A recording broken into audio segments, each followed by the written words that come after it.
ঢাকা 14 আসনের বাংলাদেশ জামায়াতে ইসলামীর মনোনীত প্রার্থী হিসেবে আজকে আমার মনোনয়নপত্র ইলেকশন কমিশন কর্তৃক গৃহীত হয়েছে,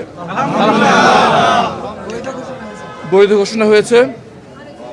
আমি সকলকে আহ্বান জানাচ্ছি, বিশেষ করে তরুণ সমাজদেরকে, যারা একবার জীবনের ঝুঁকি নিয়ে মাঠে নেমে এসেছিলেন এবং ফ্যাসিবাদকে বিতাড়িত করেছিলেন, আর ঘরে বসে থাকার সময় নেই।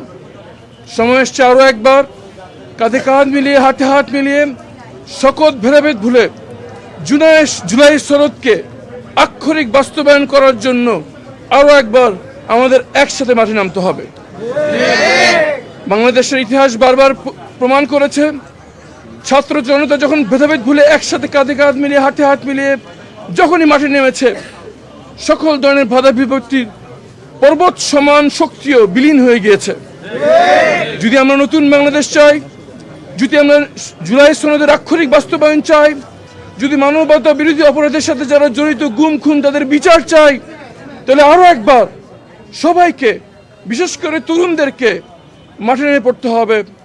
আর হাতে সময় নেই, মাত্র 40 দিন পর আমাদের এই জাতির ভাগ্য নির্ধারণ হতে চলেছে। আসুন সবাই মিলে গড়ি নতুন বাংলাদেশ। ধন্যবাদ সবাইকে।